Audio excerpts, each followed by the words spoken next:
Other aspects that I have not touched on when it comes to the Nine Divines are as the Imperial Pantheon of the Nine Divines, also the 8 and 1, consists of the most important religious order in Tamriel. The religion combines the 8 Divines pantheon created by Alessia with the apotheosized form of the founder of the Third Empire, Tiber Septim, Talos. The 9th Divine. There are 6 gods and 3 goddesses. In Cyrodiil, there is a chapel in each major city venerating the Divines. There are also way shrines along the roads that are devoted to the 9 Divines. Many of these gods also appear in various combinations in the pantheons of other cultures. Akatosh, the dragon god of time and chief god of the pantheon. Arkay, god of the cycle of life, death, and mortals, burials, and funeral rites. Dibella, goddess of beauty. Julianos, goddess of wisdom and logic. Kinnereth, goddess of air, wind, sky, and the elements. Mara, goddess of love and compassion, the mother goddess. Stendar, god of mercy, justice, charity, luck, and righteous rule by might and merciful forbearance. Xanathar, god of work and commerce, trader god. And finally Talos, hero god of mankind, conqueror god, god of might, honor, state, law, man, war, and governance. Worship of the Imperial Pantheon started in the province of Cyrodiil, the homeland of the Imperials. The missionary arm of the religion was known as the Imperial Cult, whose aim was to bring divine inspiration and consolation to the Empire's remote provinces. Because Talos was not originally one of the Divines, in some religious sects they are referred to as the 8 and 1. By the late Third Era, worship of the 9 Divines was prevalent in both Cyrodiil and to some extent in Morrowind. Within Morrowind, following of the 9 Divines was dominant within the territory of Great House Hlalu and the district of Vardenfell. The Nords of Skyrim still largely followed their own religion, with even the Nords in Bruma refusing to revere the 9 in favor of their own gods, in part due to their preference to Ysmir compared to Akatosh. Stubborn Nords.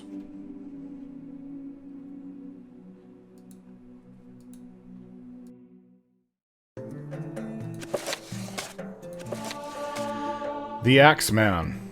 Of all the members of the Morag Tong I've spoken with, none disturbed me as much as Manus Torek, a quiet and reserved man who never drank, never visited a brothel, or even uttered a curse. He was famous for his ability to make people disappear. Once a person was targeted by the Brotherhood and Torek was sent to them, they would simply cease to be. I asked him once what his weapon of choice was and was equally startled by his answer. "I only likes to use axes," he said, in his typical quiet voice. The image of this silent dour fellow attacking anyone with a weapon as inherently bloody and violent as an axe so frightened and intrigued me that I questioned him about it further. This is an inherently dangerous activity, for assassins are not typically keen to give out their stories. Torek did not mind the questions, though it took some time to get the full story out of him, as naturally shy and reserved as he was. It seemed that Torek had been orphaned at a very young age and sent to live with his uncle, a Saltrees plantation owner in Sheogorad in northern Vardenfell. The man promised to show his nephew the business and eventually make him a partner when he was old enough. In the meantime, the boy was put to work as his uncle's house servant. It was a grueling life, as the old man was very particular about how things should be done. The boy was first required to give all the floors in the house a thorough scouring, from the attic to the cellar. Whenever the floor was not cleaned to the uncle's satisfaction, which was frequent, Torek was thrashed and forced to begin again. The boy's second duty was to ring the bell that would bring the laborers into the house. This was done at least 4 times a day, once for each meal, but if his uncle had any news or additional instructions for the laborers, which he frequently did, the bell might need to be sounded a dozen times or more. It was a huge iron bell in the tower, and the boy quickly discovered that he had to throw his entire body into the motion of pulling the chain in order to have it sound loud enough to bring everyone in from the field. If he was tired and did not pull the back-breaking chain hard enough, his uncle was soon at his side to beat him until he rang the bell loud and clear. Torek's third task was dusting all the shelves in his uncle's vast library. As deep and old as the shelves were, he was required to work with a long, heavy duster on a rod. The only way that he could reach to the back of the shelves was to hold the duster at his shoulders and then swing it out in a sweeping motion. Again, if the uncle saw any dust left over or felt that the boy was not working as hard as he ought to, the punishment was swift and severe. After several years, Minas Torek grew into a young man, but his job responsibilities were not increased. His uncle promised to teach him the business, once Torek had demonstrated his mastery of servile assignments. Divorced from any knowledge of any work other than his own, Torek never knew how badly in debt his uncle was and how poorly the farm's yield was. In his 18th year, Torek was called into the cellar by his uncle. He thought that he had not done a good enough job scouring the floor down there, and was frightened of the beating to come. What he found, however, was his uncle packing his goods into crates. "I'm leaving Morrowind," he explained. "The business has gone sour, so I thought I'd try my luck running a caravan in Skyrim. I understand there's good money to be made, trading fake Dwemer artifacts to the Nords and Cyrodiils. I wish I could take you with me, my lad, but there won't be much need for scouring, bell-pulling, and dusting where I'm going." "But uncle," said Torek, "I can't read. I knows nothing of the business you promised to teach me. What wills I do's on my own?" "I'm certain you can find a job in some domestic capacity," shrugged the uncle. "I've done my best with you." Torek never stood up to his uncle before and felt no anger, only a sort of coldness that gripped his heart. Among his uncle's possessions being packed away was an old heavy iron axe, allegedly of Dwemer manufacture. He picked it up in his hands and was surprised to find that it was not much heavier than his dusting rod. In fact, it felt very comfortable as he pulled it over his shoulder and swung it out as he had done so many times before. In this instance, however, he swung it into his uncle's right arm. The man screamed with pain and rage, but for some reason Torek didn't feel frightened anymore. He propped the axe against his other shoulder and swung it out again. It cut a swath across the old man's chest and he fell to the floor. Torek hesitated before lifting the axe above his head. It was another natural position for him, like he was ringing a bell. Over and over again he swung down as he was calling the laborers in from the field, except that this time there was no sound except for a wet thump and no laborers came in from the field. Of course, his uncle had sent them away hours before. After a time, there was nothing left of his uncle that couldn't be washed down the cellar drain. The process of cleaning up came easily to Torek as well. Blood scrubbed up much quicker than the usual grime and sultry's flour that littered the cellar floor. It was well known that Torek's uncle was planning to leave Morrowind, so his disappearance provoked no suspicion. The house and all the belongings were sold to the debt collectors, but Torek took the axe. It seemed that his uncle had given him some worthwhile business skills after all. Now I know what you mean. Why do I keep getting these books? They're terrible. Hey, look, I'm all for revenge, but... Well, I find myself you did in beat him pleasant for all those company. years. Please share your thoughts. Still, it's not the kind of story you want to read. Terrible ending. Well, there's a lot of things for me to do, of course. But what I would like to do... Go ahead, stranger. Oh, this is where Julan's from, actually. This is the Sheogorath region, just a series of islands. There's one settlement is mostly Nordic settlement, just like Solstheim is Nordic. But this is where the Oracle said that this ring she saw underwater would be, if I remember it right. And then Wolverine Hall. Well, I can get a transport from the Mages Guild to there. And from there... Let's see. Morag Tong. So there's two things in the eastern area. I'm actually kind of excited to go over there. I've never been over there in my life. Just to be clear, this is called the Grazelands. The mountains end here. Kind of here. The Ashlands and mountains end here. It's all supposed to be green fields around here. And there's Telvanni settlements all through here. The major one is Wolverine Hall. This is Sadrith Mora. This is Wolverine Hall in Sadrith Mora, I believe. This is the capital, the Telvanni Wizards, the House Telvanni. So, okay, so back to Morag Tong. His last mission that Eno Lalu gave me. Morag Tong.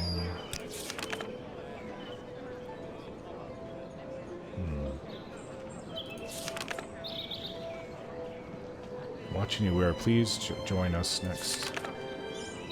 Seeking Hollow. Yes, I know, this is all about seeking out. Okay. Well, I have to look for what I wrote down, because it's been a few days. Here it is. Have been given a writ for the honorable execution of Odesha Yesamebal. To get to him, I should take a boat to Tel Arun, and swim southwest? Tel Arun. Okay, Tel Arun is on the island between Sadrith Mora and the Grazelands. Tel Arun. And swim southwest until I reach the coast. Odesha is in a yurt on the coast near the end of a small peninsula. We should go there first. I still have this Daedric weapon, though. Very heavy. I don't know what to do about it.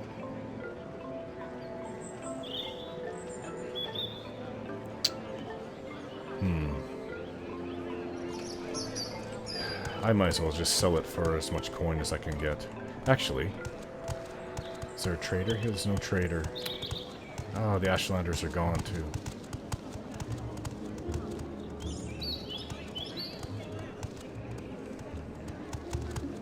The only person in town... I can go check all the merchants, but as far as I know... Yeah, he has 1,500 gold on the merchants up here. They may have more coin up here, but they won't buy a weapon, though. This Nord... Let's see what this Nord has. Thoric. Okay. You have 1,000 gold.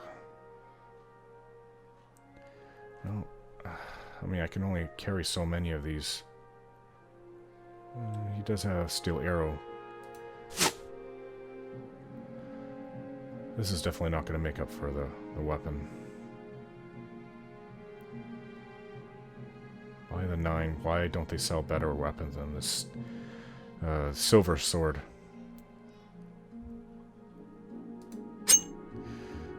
Yes, I'm going to be over encumbered. But still... Oh, this is terrible. I like it. Bold and direct. What's he Come, I doing like you. here? Speak, Okay. traveler. Let's just get out of here. It was worth around 70,000 gold, but nobody carries that amount. I've never heard of any merchant carrying that amount. That's more like what a bank would hold. Nobody'd be foolish enough I'm to very happy to make your store to acquaintance. hold that much coin in their homes either. So I'm a little bit depressed. I'll just leave it. I'm listening.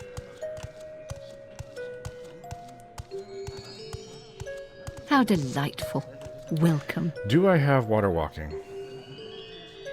Yes, I do. For 60 seconds.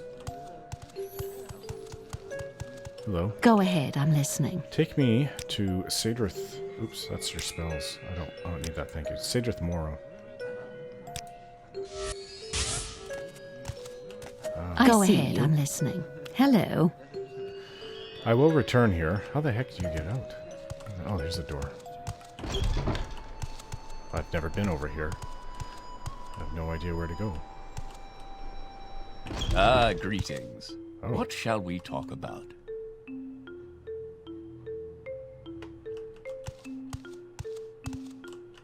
Oh, it's an Imperial Shrine. Well, hello there. Hello. A pleasure to meet you. Well met, out.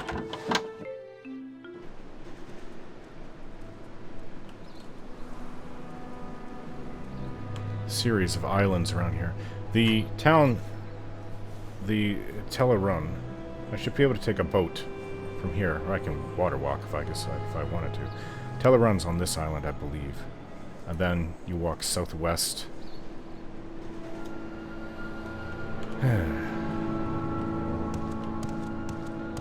That is a Telvanni tower. It's not as jagged or sharp as a Daedric tower. More smooth, made from mushrooms. And whatever else that they incorporated, stone. This looks like an Imperial fort, actually.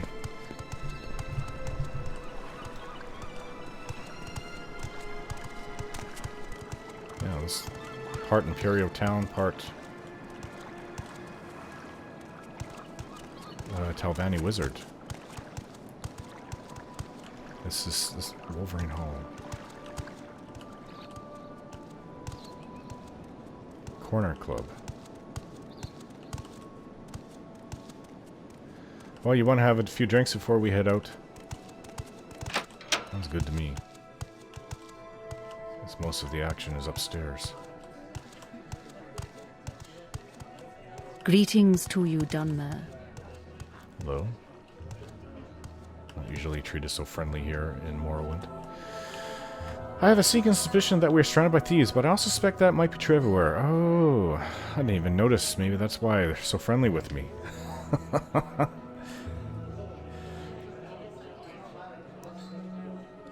So you don't feel comfortable here, is that what you're saying? Why don't we have a drink? I wouldn't say no to Matsi if you want to buy me one. You look like you could do with a drink yourself. I'll go get some. Okay. I have some Cyrodiilic brandy. Okay, what do you sell?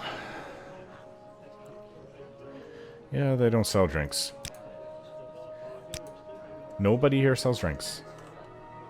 It's just a bring your own drink place? Yes, this is the Thieves Guild.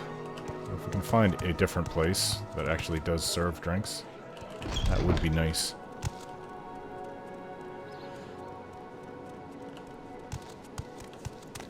Well, where's the actual town? Because I think that this was the fort that we came in. Wolverine Hall. So, Sadrith Moor is where exactly? This must be it. Made of mushrooms. I've seen drawings of it. I think I've seen a few paintings. But I've never been to it. Houses out of mushrooms. Shop. Dunmer Alchemy. Oh, their guards are differently equipped as well. Strange.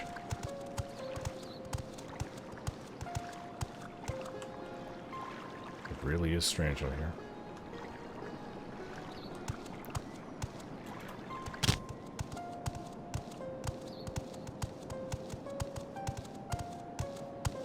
Hello. Alright, stranger. Why are you here in Sadrith Mora? Are you looking for services, or are you trying to find some specific place in town? What do you sell? A little bit of everything, it seems. Oh, that's fine. Thanks anyways. What assistance do you need? Strange helmet. I don't wish to be seen with you. That's a Telvanni tower in the distance. What a big one. That could be the place. I think that is Tellarun. Yeah. Well, if we can take a boat over there, it should be pretty fast. I just want to see the sights of Sadrith Mora, the capital of Telvanni. I don't wish to be seen Hurry with this up, will you? They apparently have a lot of slaves, actually. Telvanni are known to traffic in slaves.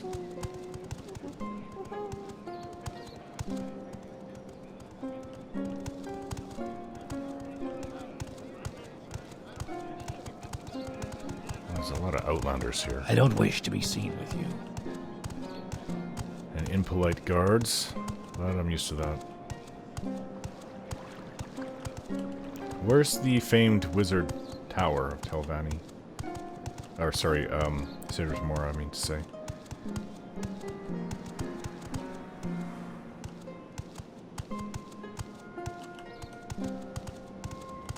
See, now that's a Daedric shrine over there. You can tell. It's quite a big one, actually.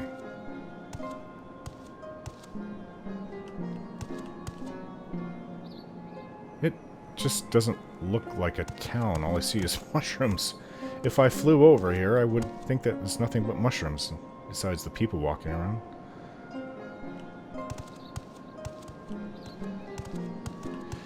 Well, that's a fair-sized tower. That must be the Telvanni Tower. Well, that's another tower over there. I was just expecting a much bigger one. I heard they have huge towering towers somewhere in Telvanni lands.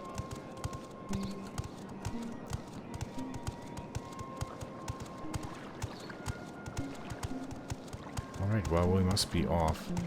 Who would... I assume this boat over there would take me. Sadrith Mora.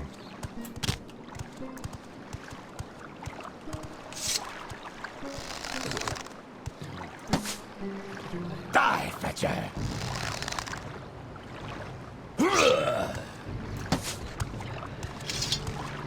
Every shot hits. Hello. These are the docks of Sadrith Mora, Outlander, and I'm Gal Zarethi, shipmaster of Sadrith Mora, at your service. What's your destination? And if you're new to Sadrith Mora, I can tell you about the local services. Just remember to purchase your hospitality papers first.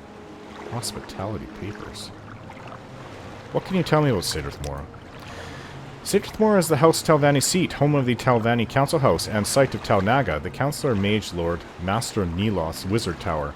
Visitors cannot enter the town, but must stay in the gateway. A merchant inn for outsiders, retainers, and kin of the Telvanni can travel freely in town. Many Outlanders live here, but most are Telvanni mercenaries, craftsmen, traders, and slavers. Okay, where can you take me?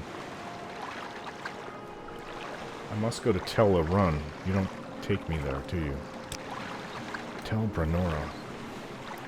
Looking on my map, where's Tel Branora is at the far southeast coast. Dagon Fell.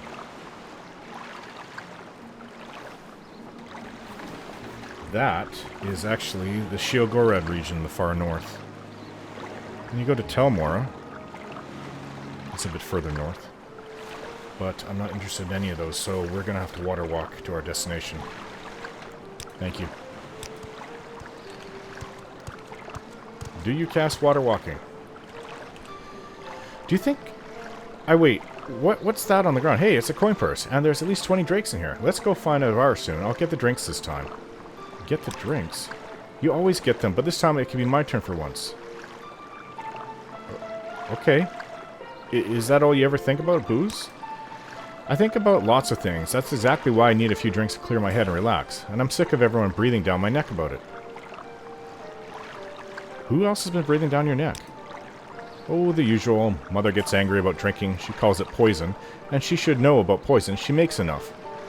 But then she calls everything she doesn't like poison. Books, people, sunlight, that sort of thing. She's paranoid. And besides, she's never even tried it. Shani should know better. She drinks like a slaughterfish, but even she's starting to hassle me in the end. Maybe she was just mad I'd grown too heavy for her to drag home without help. Interesting.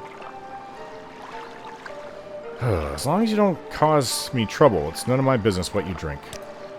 Right. How is that so hard for people to grasp? I'm an adult. It's my life. And I'm not under her roof anymore.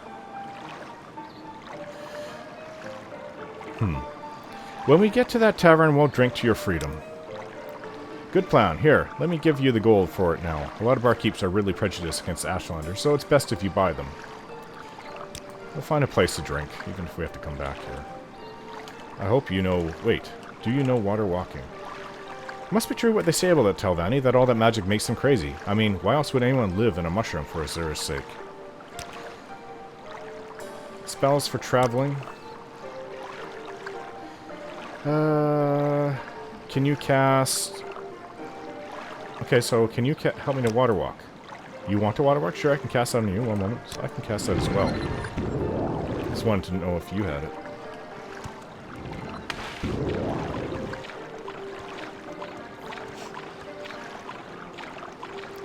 To tell a run.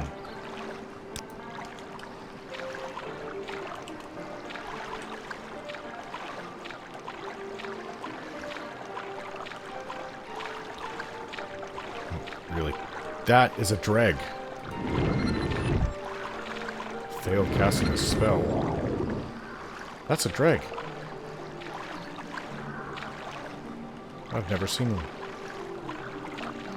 That's what the Ruddy Man was. I wanted to run into him in the coal cave on, what was it, my 6th pilgrimage. The 6th pilgrimage. Well, this wasn't very far. Yeah.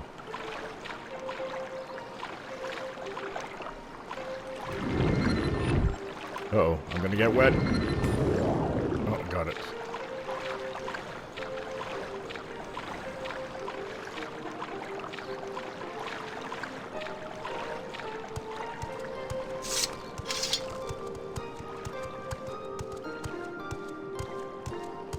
There's another Daedric Shrine over there.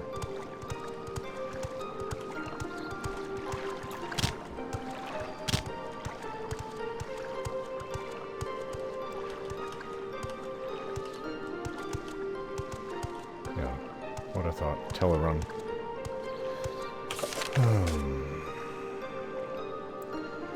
Okay, so...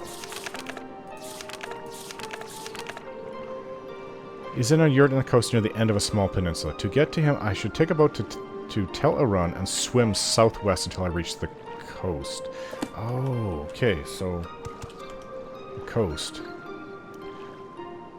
Look for a yurt.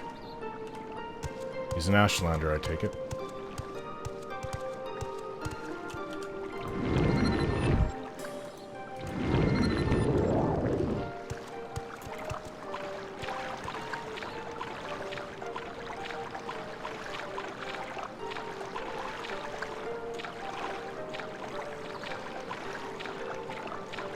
I don't really care to go to a Daedric Shrine, but...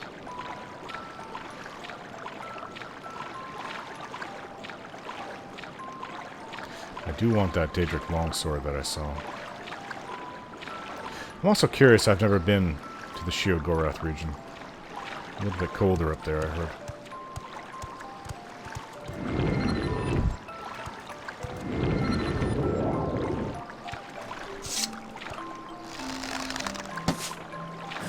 Your wounds are great.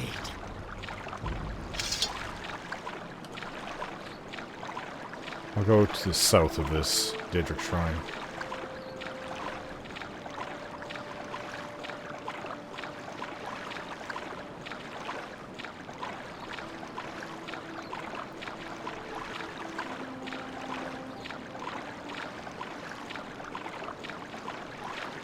Well, I can swim pretty well if it comes to it, so I'm not worried about being stuck out here.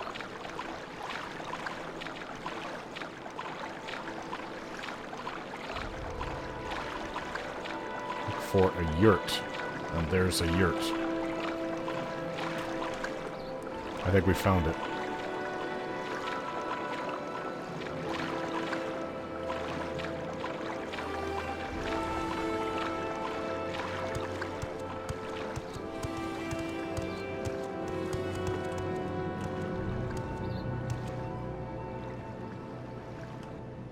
You Inwa, sky fetcher.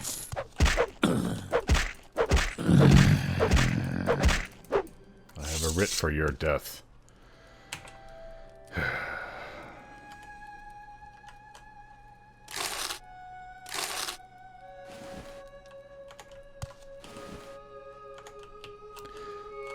As usual.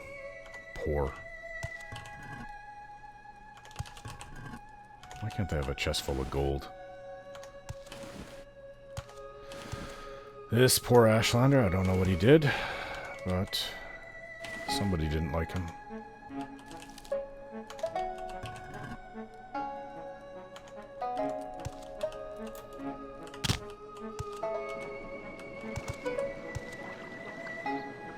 Okay, so the other reason to come out here is to go to this place up there. Jan Cineris. Jan Ceramus. That is the Daedric Shrine I'm looking at. So that's where I have to go for the Oracle.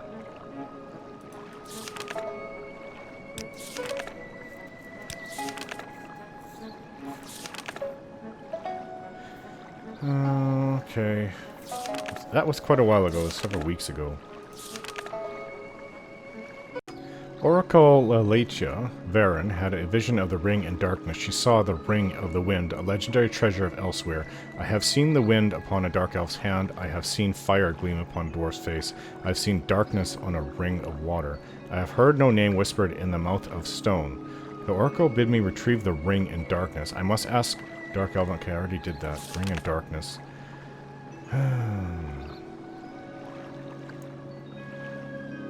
So I seek the ring in darkness and bring it to me. Speak with the Dunmer Savant and Dunmer Scout to discover the meaning of this vision. Magnus is going down. While we still have some daylight left, why don't we train? Of course, what's up? Let's try to improve your weapon skills. Long blade. Angus is getting low. There's no time like now. Let's get in there and find this ring of darkness.